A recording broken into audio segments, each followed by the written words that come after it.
Hello साथियों, तो आप सभी को हमारे तरफ से प्यार भरा नमस्कार। जैसे कि आज हम लोग पढ़ने वाले हैं क्या, क्लास 10th का इम्पोर्टेंट MCQS जो कि VPI है। ठीक है, इसमें से कुछ प्रीवियस ईयर का भी क्वेश्चन है जो कि अक्सर एग्जाम में पूछा जाता है, और कुछ ऐसे भी छाटा हुआ है जो कि एग्जामों में पूछा जाता है। ठीक है, तो आज हम लोग MCQS पढ़ेंगे, लेकिन हाँ, उसे पढ़ेंगे तो विवरण के साथ।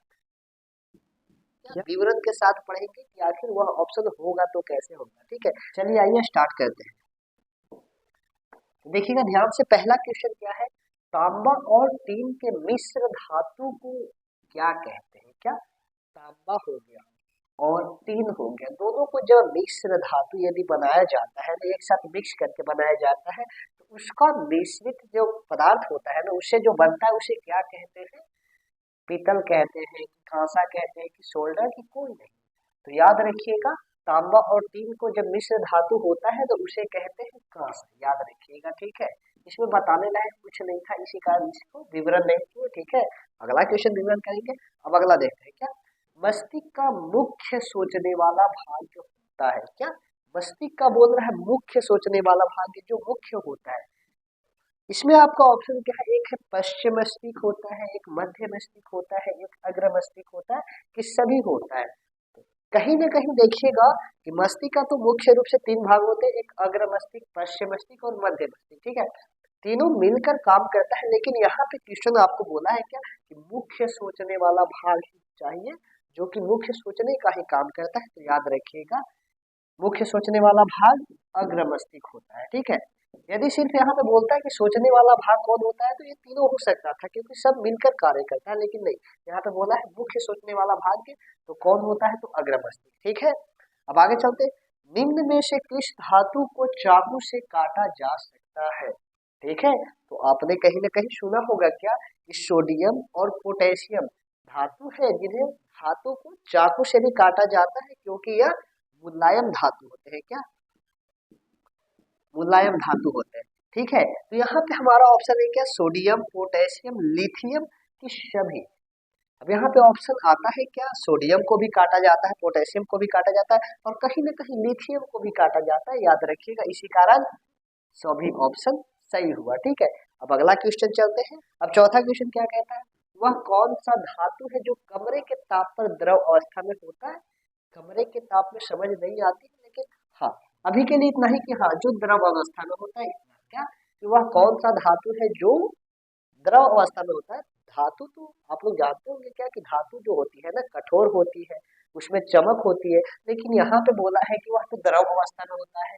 इकलौता ऐसा धातु है, तो याद रखिएगा Hg को कहते हैं हिंदी में पारा, जिसका नाम है पारा। ठीक है, पारा जो होता है ना, वह द्रव अवस्था में होता है। ठीक है, अब अगला चलते हैं। पांचवा, पतियों का मुरझाना किस हार्मोन के कारण होता है। क्या, पतियां जो मुरझा जाती है पति पेड़ों में, ठीक है, पौधों में जो पतियां मुरझा जाती है, वह किस हार्मोन की कमी के कारण होता है। ठीक है, तो देखिएगा ध्यान से, जिब्रेलिन की, एब्सिसिक अम्ल की, साइटोकाइन की, कोई नहीं। तो इसमें से कौन सा अम्ल है।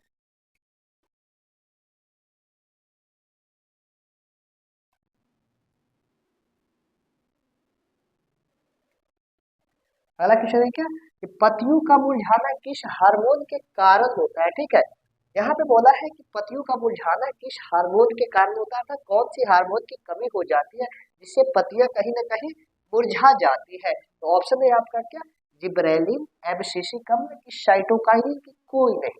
तो याद रखिएगा, एब्सिसिक अम्ल जो होता है ना, यहाँ पे इसमें अम्ल दिया है, बाकी में अम्ल नहीं दिया है, तो कहीं ना कहीं हार्मोन जो होते हैं तो वह अम्ल प्रकृति के होते हैं। ठीक है, तो यहाँ पे एब्सिसिक अम्ल दिया है, जिब्रेलिक अम्ल भी हो सकता है, साइटोकाइनिक अम्ल भी हो सकता है। ठीक है, तो यहाँ पे सब में अम्ल नहीं लगाया गया है, लेकिन हाँ, यहाँ पे एब्सिसिक अम्ल सही होगा। ठीक है, अब आगे चलते हैं।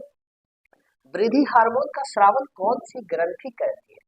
यहाँ मनुष्य की बात कर दिया क्या कि जो हम लोग को वृद्धि का नियंत्रण होता है ना, वह एक हार्मोन करती है। ठीक है, तो वृद्धि हार्मोन जो होती है ना, हमारे मतलब हम मनुष्यों को वृद्धि में मदद करती है। ठीक है, तो उसका स्रावन कौन सी ग्रंथि करती है, एड्रिनल ग्रंथि, पीयूष ग्रंथि की, थाइमस ग्रंथि की, पिनियल ग्रंथि। ठीक है, तो याद रखिएगा, कहीं ना कहीं पीयूष ग्रंथि जो होती है ना, वह वृद्धि हार्मोन का स्रावन करती है, जिसके कारण मनुष्यों में वृद्धि होती है। ठीक है, चलिए अगला क्वेश्चन लिखते हैं। क्वेश्चन क्या है, सातवां, सबसे कठोर तत्व होता है, तो ये तो आप लोग को पता होगा कि सबसे कठोर तत्व कौन होता है। तो ये तो लोहा मत मार दीजिएगा, होता है हीरा।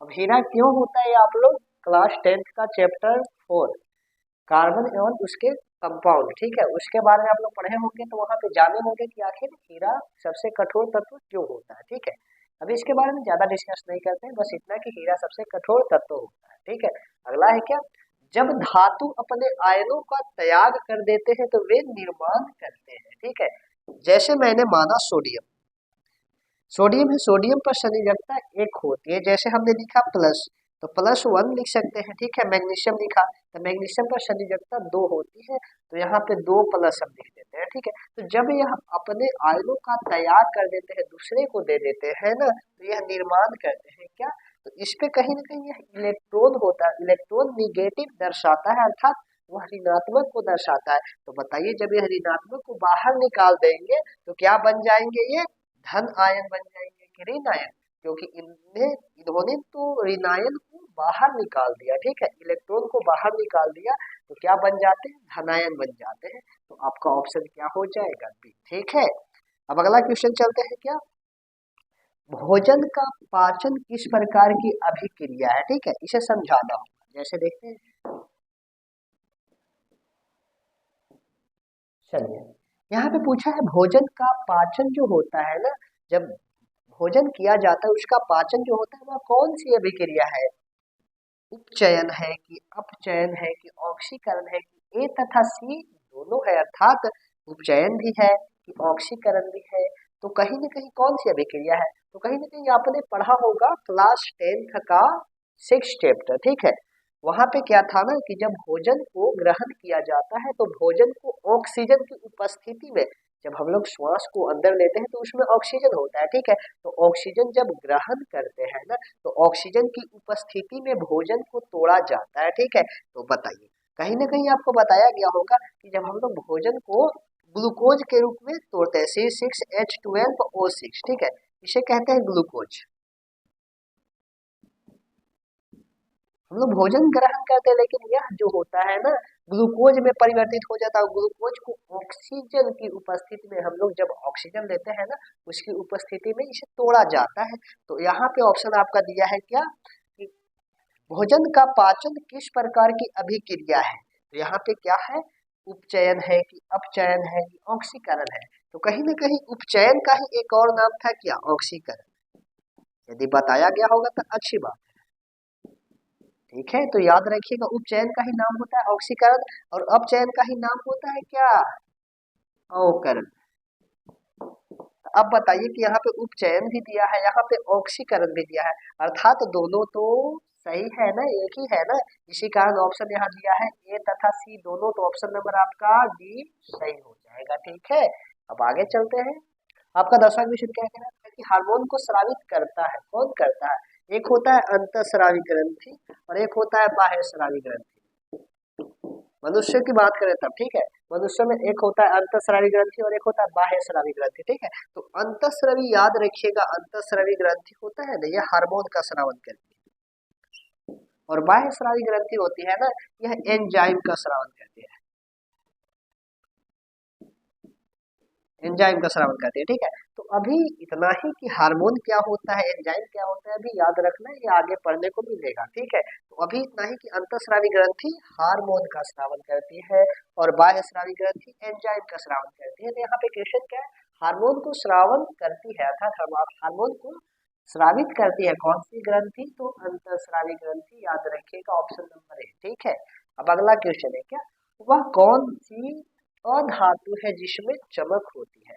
कहीं न कहीं आप लोगों को पढ़े होंगे 3 चैप्टर क्लास 10th का, कि कहीं न कहीं अधातु वैसे होते हैं तत्व जिनमें चमक नहीं होती है और वह कठोर भी नहीं होते हैं। ठीक है, तो यहाँ पे तो ये बोल दिया है कि वह कौन सी अधातु है जिसमें तो चमक होती है। तो याद रखिएगा, आयोडीन एक ऐसी अधातु है ना जिसमें चमक भी होती है। ठीक है, तो ऑप्शन नंबर आपका बी सही होगा। ठीक है, तो आज के लिए इतना ही, फिर मिलते हैं नेक्स्ट वीडियो में।